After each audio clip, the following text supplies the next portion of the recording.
और इसी मुद्दे पर बात करने के लिए हमारे साथ कई सारे खास मेहमान जुड़ गए हैं। हमारे साथ बीजेपी के national spokes person Prem Shukla ji हैं, हमारे साथ कांग्रेस के national spokes person Alok Sharma ji हैं, हमारे साथ एसपी के स्पोक्स पर्सन यानी समाजवादी पार्टी के स्पोक्स पर्सन दीपक मिश्रा जी हैं, हमारे साथ मौलाना अंसार रजा हैं जो कि चेयरमैन है गरीब नवाज फाउंडेशन के, और विजय शंकर तिवारी साहब जो कि प्रवक्ता हैं विश्व हिंदू परिषद के। सबसे पहले मौलाना अंसार रजा, क्यों ना इस हज सब्सिडी को खत्म कर दिया जाए, क्योंकि ये तो असंवैधानिक है, और असंवैधानिक इसलिए कि भारत एक धर्मनिरपेक्ष देश है, किसी एक धर्म को सब्सिडी नहीं दी जानी चाहिए। दीपक जी बिल्कुल सही है, और ये बात आज से तकरीबन 4 साल पहले सबसे पहले हमने ये मुतालबा किया था कि हज सब्सिडी खत्म कर दी जाए, इसलिए कि जो सहूलियतें भारत सरकार देती है क्या नहीं देती है, चूंकि अभी हमें वो मौका नहीं मिला है हज पे जाने का, वरना हम देखते कि क्या हज जो होता है वो मेहनत की कमाई, गाढ़ी कमाई, उससे हज होता है। सदका फितरा ज़कात पर हज नहीं। ये सब्सिडी है क्या, ये आज तक हमारी समझ में नहीं आ रही कि क्या सहूलियतें मिलती हैं। जो भी हाजी वहां से लौट करके आते हैं वो कई शिकायतें, 690 करोड़ मिलते हैं भाई साल के, 690 करोड़ कोई छोटी रकम नहीं होती है। 690 करोड़ रुपया मिल रहे हों या 790 करोड़ रुपया मिल रहे हों, उन हाजियों को सहूलियतें क्या मिलती है? पानी उन्हें अपने खरीद के लेकर के आना पड़ता है, जो आबे जमजम का पानी होता है। कोई फैसिलिटी ना तो यहाँ के एयरपोर्ट पे देखने को मिलती है, न वहाँ के एयरपोर्ट पे देखने को। अरे हज के प्लेन जाते हैं मौलाना, अरे साहब क्या बात करते हैं आप? देखिए प्लेन जाते हैं तो प्लेन फ्री में नहीं जाते हैं, प्लेन वाले भी पैसा किराए पे सब्सिडी मिलती है, सबको पता है, आप सबको पता है। मेरे मनमन भावे मूड़ी हलावे की बात क्यों कर रहे हैं? बिल्कुल नहीं। मैं तो ये कहता हूं कि जितना जायज पैसा है, जो फ्लाइट का किराया है, जो अरकाने हज में पैसा खर्च होता है, उतना एक हाजी से लिया जाना चाहिए। जहां तक सब्सिडी का सवाल जो आजकल ये नए उभरे हुए नेता ने उठाया है, ये सिर्फ जज्बाती बातें करके मुसलमानों को अपने तरफ खींचने के लिए, चूंकि उत्तर प्रदेश का चुनाव है, वरना यही ओवैसी साहब हैं, उस दिन कहां चले गए थे जब 10 साल तक कांग्रेस सरकार में रहे? उस वक्त आपने क्यों बात नहीं की? और इनकी जो खुद की कॉलेज है, कितनी लड़कियों को फ्री तालीम दे रहे हैं ये, जो यहां आकर के तमाशा कर रहे हैं कि हज सब्सिडी खत्म कर। तिवारी जी, बड़ा सवाल यहाँ पर ये, फिर हिंदुओं को सब्सिडी क्यों ना दी जाए? हम तो सब्सिडी की बात नहीं कर रहे, हम ये कर रहे हैं कि देश की गाढ़ी कमाई, 125 करोड़ लोग इस देश में रहते हैं, सभी लोग रहते हैं, उनकी गाढ़ी कमाई किसी एक धर्म विशेष यानी मुसलमानों के लिए हज जाने के लिए, वो भी धार्मिक क्षेत्र में जाने के लिए, एक तो यही गलत है, ये नहीं करना चाहिए। मुझे लगता है तुष्टीकरण का एक जीता जागता नमूना ये इस रूप में मौजूद है। और दूसरी बात ये है कि मौलाना अपने ओवैसी साहब को ये किसने दे दिया, अधिकार किसने दे दिया कि अगर ये खत्म होती है तो कहां खर्च कर दी जाए, ये कहने का अधिकार किसने दे दिया उनको? नहीं, सुझाव तो रख सकते हैं ना, सुझाव करना है सरकारी, अगर करने का। लेकिन शुरू तो आलोक शर्मा जी की सरकार ने किया है। आलोक शर्मा जी, मुस्लिम तुष्टीकरण के नाम पर आपने हज सब्सिडी शुरू की। देखिए, मैं समझता हूँ पार्टीशन के बाद जो एक वर्ग बहुत बड़ा मुस्लिम समुदाय का यहाँ पर रहा, वो कहीं ना कहीं पिछड़ा वर्ग था, उसमें कहीं ना कहीं सहूलियतों का और संसाधनों की कमी थी। उसी चीज को ध्यान में रखते हुए ये चीज शुरू की गई थी। लेकिन जिस तरह से अब यहाँ पर संपन्नता आ रही है, तो मैं भी इस चीज का पक्षधर हूं कि जो लोग आज हज पर जाने के लिए सक्षम है, जिनके पास अपने संसाधन हैं, वहां पर कहीं ना कहीं सब्सिडी के ऊपर किसी तरह का प्रश्न चिन्ह लगना चाहिए। लेकिन जो लोग आज भी सक्षम नहीं हैं और उनकी अगर आयु इस तरह की है कि शायद वो अपने जीवन में सक्षम ना हो, तो उसमें कहीं कोई आपत्ति भी नहीं होनी चाहिए। जहां तक बात सब्सिडी की है, सब्सिडी एक ऐसा शब्द है कि उससे एकदम ऐसा लगता है जैसे पता नहीं कितना फायदा पहुंचा दिया गया है। अगर आप पिछले 4-5 साल के आंकड़े उठाकर देखेंगे तो हज के लिए जितने लोग एप्लीकेशन करते हैं या एप्लीकेशन फीस है, अगर उस अमाउंट को भी देखें तो सरकार के पास एक बहुत लंबा चौड़ा अमाउंट आता है। फिर भी आपने कहा कि भाई तुष्टीकरण की बात है, तुष्टीकरण की बात अगर कांग्रेस पार्टी की तरफ से थी तो मैं पूछना चाहता हूं, 10 साल से भाजपा की सरकार भी रही है पिछले अगर 20-25 वर्षों में देखें तो। इस बार तो हज जो लोग जा रहे हैं उनकी संख्या ही बढ़ा दी गई है। तो बीजेपी को अगर तुष्टीकरण लग रहा था तो बीजेपी को डाउन करना चाहिए था। और बीजेपी अगर हिंदुत्व की ठेकेदार बनती है तो हिंदुत्व के लिए जो भी धार्मिक और तीर्थ यात्री हैं उनके लिए कुछ करना चाहिए था। आज तक तो नहीं हुआ। सर, मैं एक अंतिम केवल एक बात कहना चाहूंगा। अमरनाथ यात्रा हमारे हिंदू धर्म के लिए अनुसार काफी पवित्र यात्रा मानी जाती है। वहां पर भी सरकार है और यहाँ पर भी सरकार है। क्या कोई 2-4 बीघा जमीन कहीं पूरे जम्मू कश्मीर में दिलवा सकते हैं भाजपा वाले? मैं समझता हूं इसको धर्म के साथ ना जोड़कर देखा जाए। इसको पूरी तरह से आज जो मुद्दा उठाया गया है ओवैसी जी की तरफ से, वो राजनीतिक प्रेरित, वो बीजेपी के एजेंट के तौर पर काम कर रहे हैं। ठीक है, मैं हमारे साथ जुड़े हुए हैं, सीधे उनसे बात करते हैं।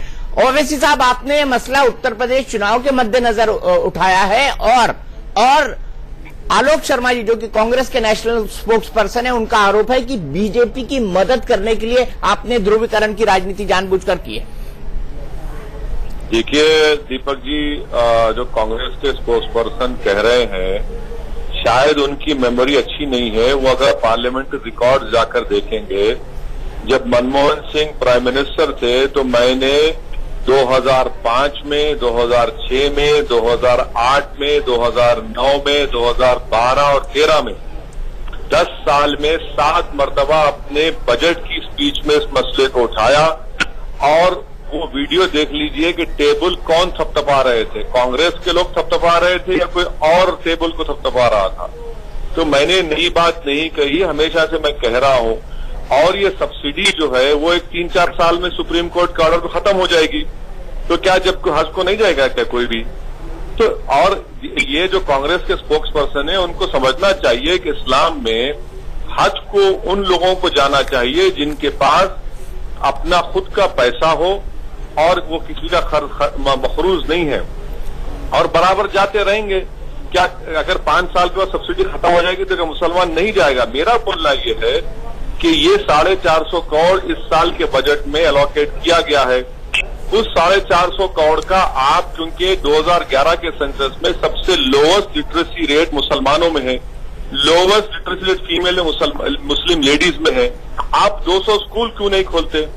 आप 5 यूनिवर्सिटी क्यों नहीं खोलते, ताकि देश मजबूत हो और हम एक सुपर पावर बन सके? देखिए, हिंदुस्तान में अगर माइनॉरिटी, मुस्लिम माइनॉरिटी का लिटरेसी इतना कम होगा और ग्रेजुएशन में उनका कम होगा। और आखिरी बात यह है कि मेरा मानना है कि सरकार का जो पैसा है वो किसी भी मजहबी त्योहार फेस्टिवल में इस्तेमाल नहीं होना चाहिए। क्यों होना चाहिए? आज इस देश को नौजवानों को नौकरियों की जरूरत है, हमको रोड्स की जरूरत है, स्कूल्स की जरूरत है, पानी की जरूरत है, हमारे फार्मर्स मर रहे हैं।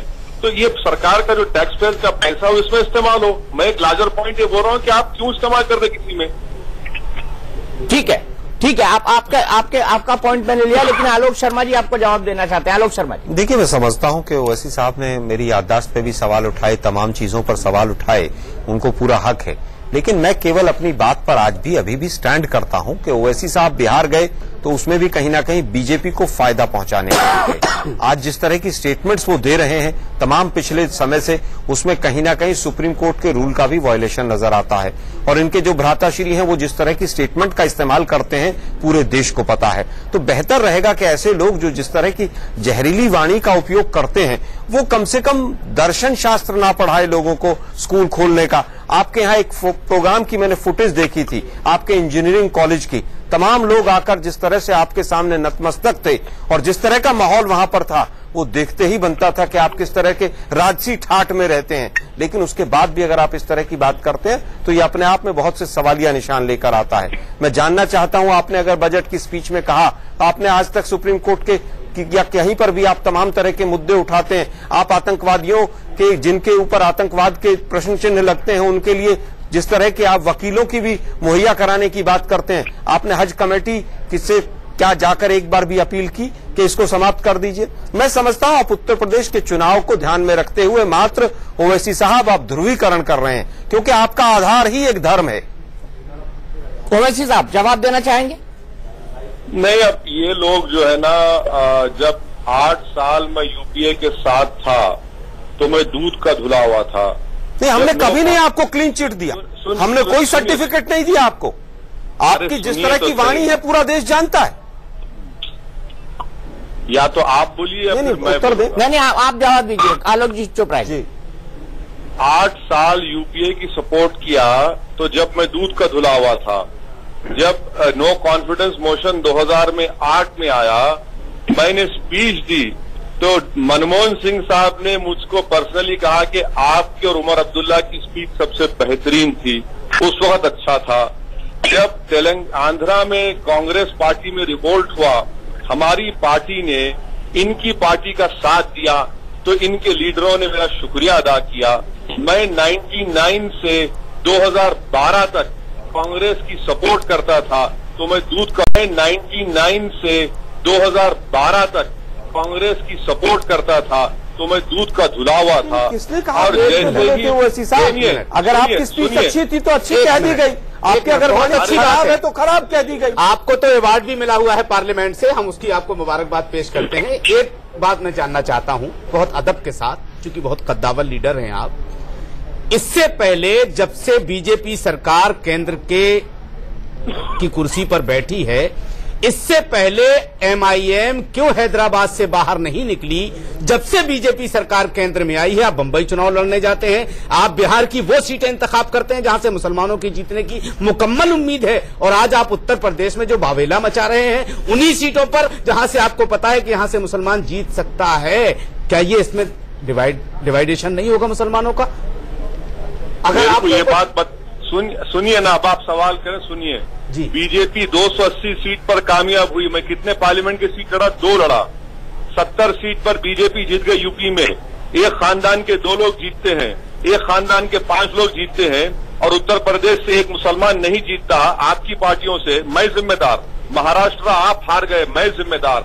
अरे दिल्ली आप हार गए, मैं जिम्मेदार। कश्मीर आप हार गए, मैं जिम्मेदार। झारखंड आप हार गए, मैं जिम्मेदार। आपसे किसने कहा कि आप जिम्मेदार हैं? भगवान साहब सुन लीजिए। और अरे अपनी नाकामियों को छुपाने के लिए नाकामी हम नहीं छुपा रहे हैं। अरे सुनिए अब देखिए, सवाल आप कर रहे हैं तो मैं आपको डिस्टर्ब नहीं किया, तो सुन तो लीजिए। इतना तो आप सब्र रखिए कि सच्चाई को सुनिए। मैं आपके सवाल सुना हूं, और आप कहते हैं कि बीजेपी आई तो मैं जा रहा हूं। आपको जानना चाहिए कि आप जाकर मालूम करिए कि मेरी पार्टी बीजेपी आने से पहले से भी महाराष्ट्र में इलेक्शन जीत रही थी। कर्नाटका में जो बॉर्डर लगता है हमारा बिदर का, गुलबर्गा का, वहां प्लीज जाइए और मालूम करिए। आप बीजेपी को आप नहीं रोक रहे हैं और मुझे जिम्मेदार करार दे रहे हैं। मोदी आया तो किसकी वजह से आया? आपके करप्शन 2G 3G नहीं होता तो मोदी आते थे। गुजरात आप हार रहे हैं 3-3 मरतबा, मैं जिम्मेदार हूं। भाई साहब, कभी अपने गिरबान में झांक कर देख लीजिए। इतना गुरूर तकब्बुर हरगिज मत करिए। याद रखिए कि इस हिंदुस्तान में साहब आप कांग्रेस का दलाल नहीं हूं। ठीक है। हम इस बात पे भटक रहे हैं, हम विषय से भटक रहे हैं। प्रेम शुक्ला जी, क्यों ना इस सब्सिडी को एक झटके में खत्म कर दिया जाए? आप असदुद्दीन ओवैसी मांग का समर्थन कर दीजिए कि हाँ, हज सब्सिडी खत्म होनी चाहिए। चूंकि 2022 तक सुप्रीम कोर्ट ने समय दिया हुआ है और धीरे धीरे उसको सब्सिडी खत्म करने, मुझे लगता है उसके लिए एक 6 सदस्यीय समिति बनाई गई है। 6 सदस्यीय समिति जो सुझाव देगी उन सुझावों पर गौर किया जाएगा। सबसे बड़ी बात तो यह है कि इस समय अल्पसंख्यक मामलात के मंत्री आदरणीय मुख्तार अब्बास नकवी जी का अभिनंदन किया जाना चाहिए कि हज के हाजियों का कोटा जो है सऊदी अरेबिया के साथ एक एग्रीमेंट करके बढ़ाया गया। लेकिन चूंकि ये भारतीय जनता पार्टी के कार्यकाल में बढ़ाया गया है, अब इससे आलोक शर्मा जी तो निश्चित तौर पर इनके पेट में मरोड़ उठेगी। अरे भैया, हम तो सबसे बड़े जो हैं मुस्लिमों के मसीहा, अल्पसंख्यकों के मसीहा हुआ करते थे। लेकिन आप लोग भारतीय जनता पार्टी के कार्यकाल में कैसे जो है हाजियों की संख्या बढ़ जा रही है। आज आप वही काम कर रहे हैं जिसके नाम पर जरा धैर्य रख लीजिए, जरा धैर्य रख लीजिए, जरा सुन लीजिए। आलोक जी इतने बेताब क्यों हो रहे हैं? हाथ से चुनाव सरकता जाता है तो आपका बेताब हो जाना समझ के बाहर है।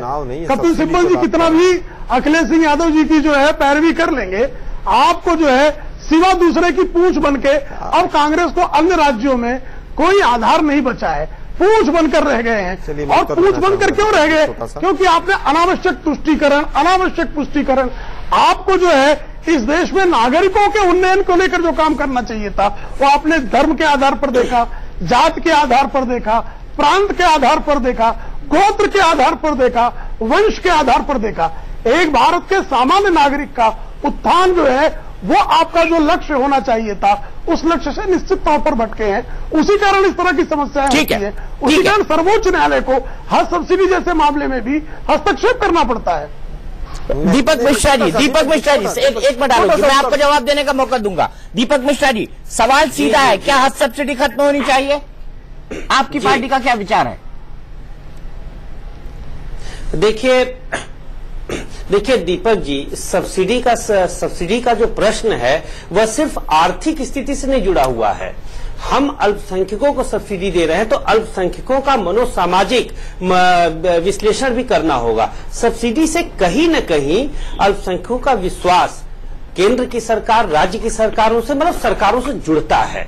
अल्पसंख्यकों का एक अपना मनोविज्ञान है। भारत के मुसलमानों का वही मनोविज्ञान है जो बांग्लादेश और पाकिस्तान के हिंदुओं का है और जो श्रीलंका के तमिलों का है। कहाँ जा रहे हैं मिश्रा जी? हम उन्हें आप क्या मोहताज समझ रहे हैं क्या भारत के मुसलमानों को? जो कमजोर है, देखिए असदुद्दीन साहब, आप नहीं, असदुद्दीन साहब नहीं बोल रहे हैं। आप पूरी बात सुनिए। आप भारत के मुसलमानों के प्रतिनिधि नहीं है, आप बात तो सुनिए पूरी। खत्म करिए दीपक मिश्रा जी, समझ रहे हैं मुसलमानों को? मौलाना साहब खत्म कर लेते। अरे मान्यवर, आप सभासद जिता लेंगे तो हम आपको धन्यवाद पत्र भेजेंगे। आप पूरी बात सुनिए, इतने अधीर मत होइए, इतने अधीर मत होइए। यह सही है कि ओवैसी साहब ने जो कहा कि शिक्षा में मुसलमानों को जोर देना चाहिए। उत्तर प्रदेश सरकार ने पढ़े बेटियां बड़े बेटियां भी चलाया। 17.5 से ज्यादा जो शिक्षा का अंतराल है पुरुष और स्त्री में, वह मुसलमानों का है। मुस्लिम इन टोटो देखा जाए तो सही मायने में शिक्षा में पिछड़ा हुआ है, लेकिन सब्सिडी को आप अचानक खत्म कर देंगे तो जो एक मनोवैज्ञानिक डोर है वो कहीं न कहीं डैमेज होगी। मनोवैज्ञानिक डोर डैमेज, हम कह रहे हैं कि खत्म कर दो, कैसे? आपके कहने से होगा क्या? हम कह रहे हैं कि खत्म कर दो। ओवैसी साहब का प्रश्न है, ओवैसी साहब अच्छी भी बात, प्रेम शुक्ला जी, हम आपका और आपकी सरकार का धन्यवाद इसलिए करते हैं शबनमी अंदाज का कोटा बढ़ा दिया गया है, हम शुक्रिया अदा करते हैं भारत सरकार का। लेकिन कल आपके मुख्तार अब्बास नकवी का बयान आया है कि हज सब्सिडी खत्म नहीं होगी। कल आपके मुख्तार अब्बास ने, चलिए ठीक है, अफसोस आज आधा घंटे का ही बहस है, इसलिए मुझे बहस को यहीं रोकना पड़ेगा। आप क्विकली 30 सेकंड में जवाब दे दीजिए प्रेम शुक्ला जी। नहीं, हज सब्सिडी जो है वो धीरे धीरे घटाई जाएगी, खत्म की जाएगी, 2022 तक खत्म की दी जाएगी। ये बात कर रहे हैं आदरणीय मुख्तार अब्बास नकवी बोल रहे हैं, बिल्कुल। इसमें क्या अभी आप सुविधाएं बढ़नी कह रहे हैं कि हमने हाजियों की सुविधाएं बढ़ानी चाहिए, और आप कह रहे हैं कि धीरे धीरे घटाया जाएगा। ये हाजियों की संख्या बढ़ाई है, हाजियों की संख्या बढ़ा दी, सब्सिडी घटाने का क्या फर्क पड़ रहा है? अब आलोक शर्मा जी आकर दोहरा बढ़ रही है तो दोहरा बढ़ रही है। चरित्र 10 तरह का चरित्र, आप हज कमेटी की वैचारिक। अच्छा ठीक है, ठीक है, ठीक है। जब तक उत्तर प्रदेश का चुनाव है, जब तक उत्तर प्रदेश, आलोक जी, जब तक उत्तर प्रदेश का चुनाव है, ये मुद्दा जाहिर तौर पर गर्म रहेगा, क्योंकि सुप्रीम कोर्ट भी कह चुका है 2022 तक हज की सब्सिडी खत्म की जाए। इसलिए आवाजें जरूर उठ रही हैं, लेकिन उसे खत्म करना भी सरकार के लिए इतना आसान काम नहीं है। टुनाइट में आज के लिए इतना ही, लेकिन ब्रेक के बाद हमारी एक खास पेशकश देखिए, एक ऐसा इंटरव्यू जिसके लिए आप दिल थाम कर बैठ सकते हैं, क्योंकि दर्शकों की भारी मांग पर YouTube पे 10 लाख से ज्यादा हिट मिलने के बाद हम फिर इस इंटरव्यू को आज दिखा रहे हैं ब्रेक के बाद।